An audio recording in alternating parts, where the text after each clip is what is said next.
I've met people who call themselves Buddhists but have never sat in stillness, never followed their breath, never entered the trembling moment when the world goes silent and the mind is finally confronted.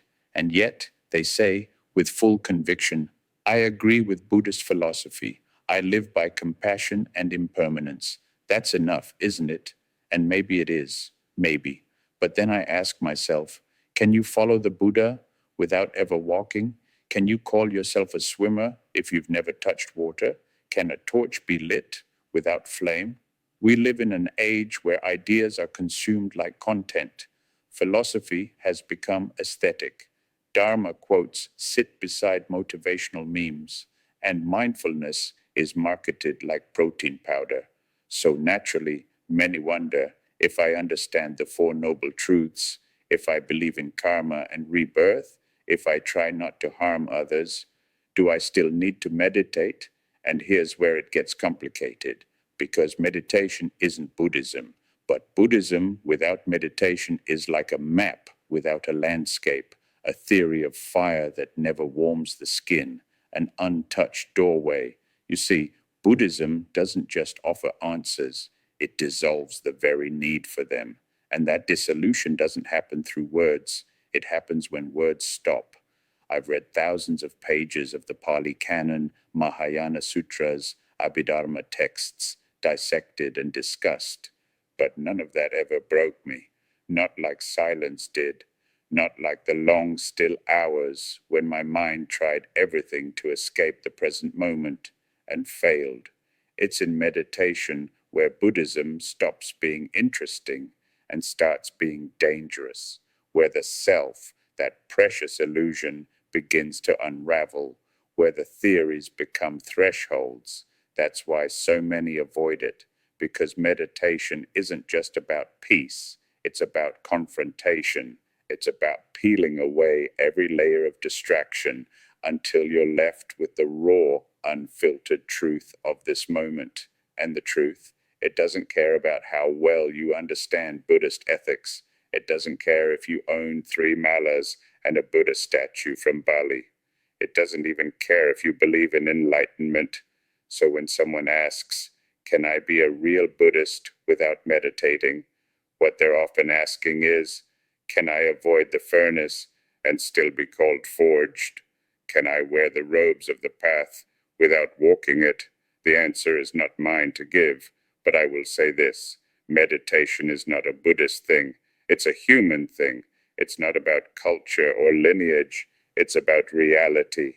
And reality doesn't bend for belief. You can quote Nagarjuna, you can debate Madhyamaka or Yogacara, you can write essays about the nature of mind, but if you've never turned inward, never watched your own mind squirm and settle, never felt the horror and the beauty of now, then you've only touched the shadow of Buddhism, not the fire.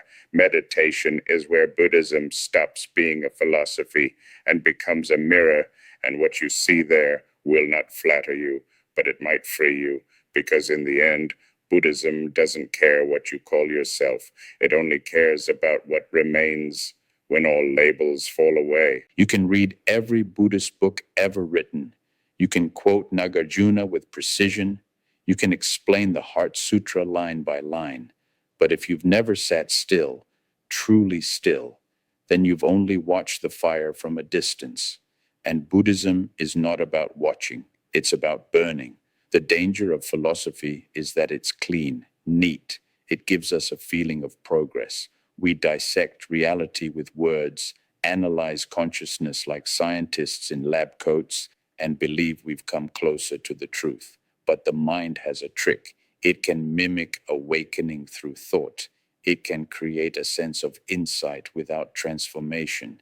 It can even wear the robes of detachment while secretly clinging to control. That's the trap. I've met scholars of Buddhism who know more than any monk. They've memorized suttas, understand Pali grammar, and debate the subtlest nuances of shunyata. But when the lights go out, when silence presses in, they panic because they've never faced the mind without a book. They've never confronted the chaos within without a theory to hide behind. So no, Meditation is not required to understand Buddhism intellectually, but Buddhism was never meant to be understood intellectually. It was meant to be lived, breathed, experienced, and experience demands silence, not just outer silence, the kind that fills a meditation hall, but inner silence, the kind that arrives when your mind finally stops running. That silence is not peaceful, at least not at first. It is raw, unforgiving. It shows you your hunger for distraction, your addiction to narrative, your deep discomfort with simply being. And that's why many would rather talk about Buddhism than live it, because talking is safe, reading is safe, believing is safe, but being still, that's where it gets dangerous, because in stillness, the mind turns on itself.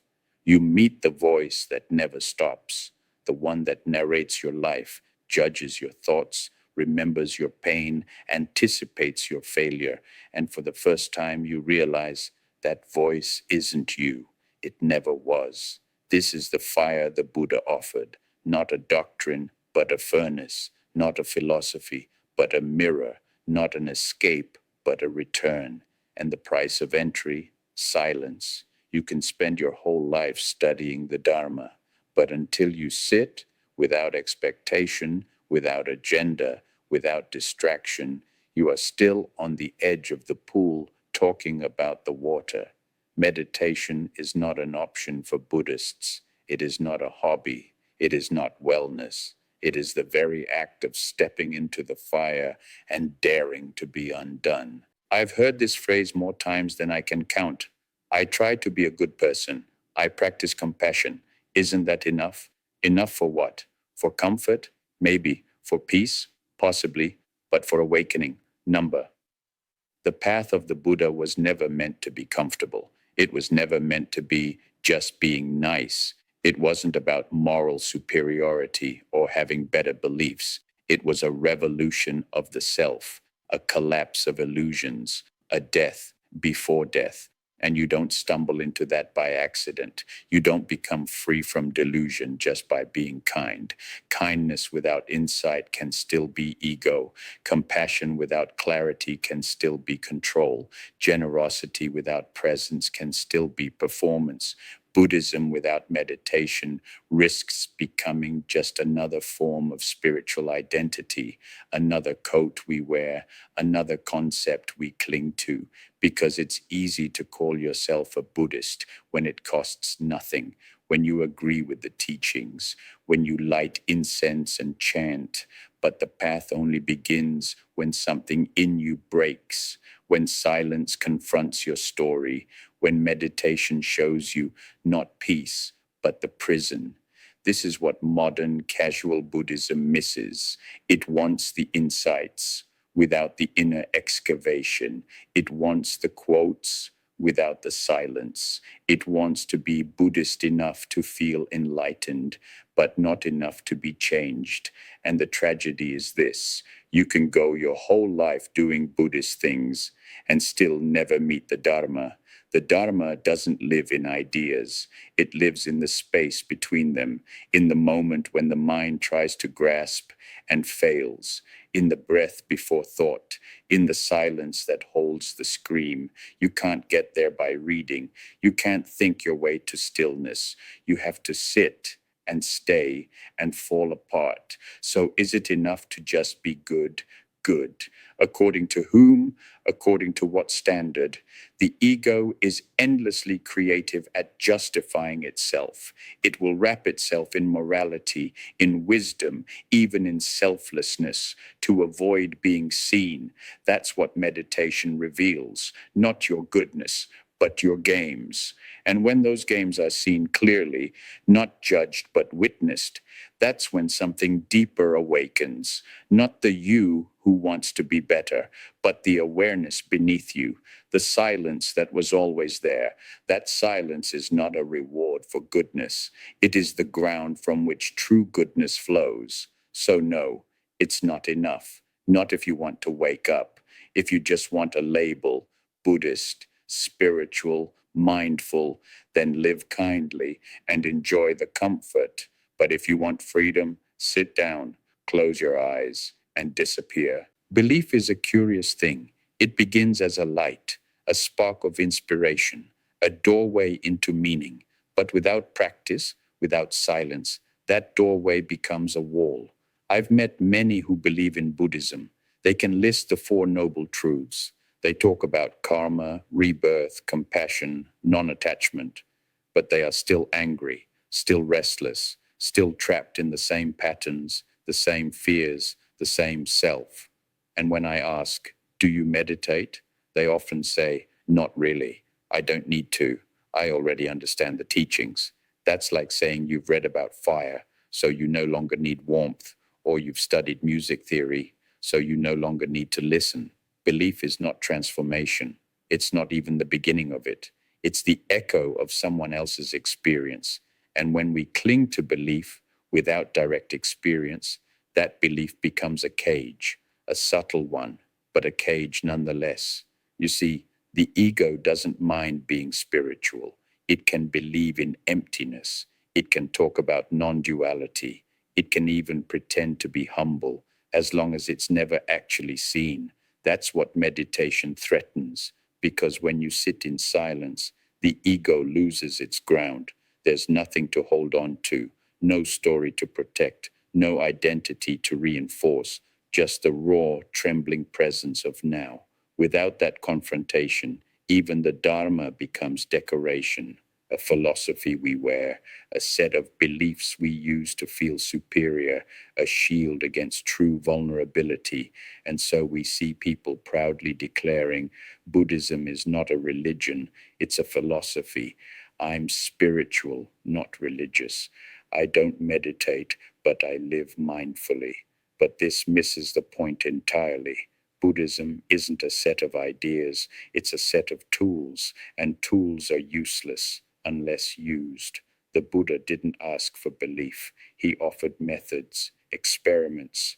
Come and see, he said, not come and agree, because agreement changes nothing, but seeing deeply, wordlessly, through stillness, changes everything. So the question is not, do you believe in Buddhism? The real question is, are you willing to be undone? If the answer is no, then belief is just your latest illusion, your newest comfort, your softest chain. Meditation is not about becoming someone. It's about seeing that you never were. And without that seeing, even the most beautiful beliefs become your prison.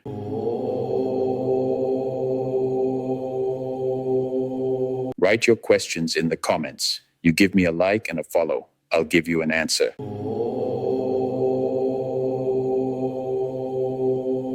Nobody ever says it outright, but I've seen it in their eyes, heard it in their laughter, felt it in their avoidance. I just don't have time to meditate. I can't sit still. It's not really my way. On the surface, it sounds innocent, harmless, practical. But underneath, there's something darker, fear, not fear of boredom, not fear of discomfort, but fear of disappearance, because that's what meditation threatens. Not just your to-do list, not just your attention span, but you, as you think you are. When you sit, truly sit, and all the roles begin to fall away. The parent, the thinker, the achiever, the spiritual seeker. What's left? That question terrifies people, and so they stay busy. They stay stimulated. They stay talking about Buddhism instead of practicing it, because practice isn't safe. It doesn't reinforce your identity. It dissolves it. You might believe in impermanence. You might nod along when someone says there is no self. But when meditation starts peeling the self away, layer by layer, thought by thought, identity by identity, you will feel like you are dying. That's not a metaphor. It's ego death, and it hurts. It's the panic of the mind losing its mirrors, the screaming of a voice that no longer has something to reflect off of. It's the emptiness between breaths, the silence that feels like drowning. And yet, This is the very threshold of awakening. That's why people say they can't meditate. It's not about posture. It's not about technique. It's about survival, because sitting in silence feels to the ego like annihilation. And in a way, it is.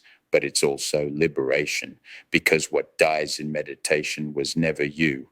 It was your story, your defense, your script.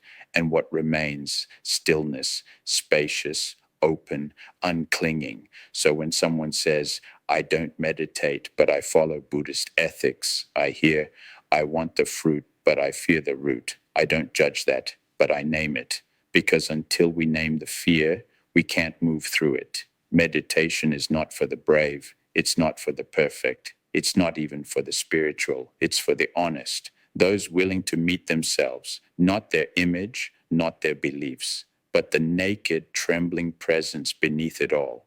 And when you do, you discover that what you feared losing was the very thing keeping you lost. Words can guide, words can inspire, words can even wound, but they cannot awaken, not on their own, because awakening doesn't happen in the mind, it happens in the marrow. And no amount of reading, thinking, or agreeing can substitute for direct encounter. There are truths that cannot be taught, only tasted.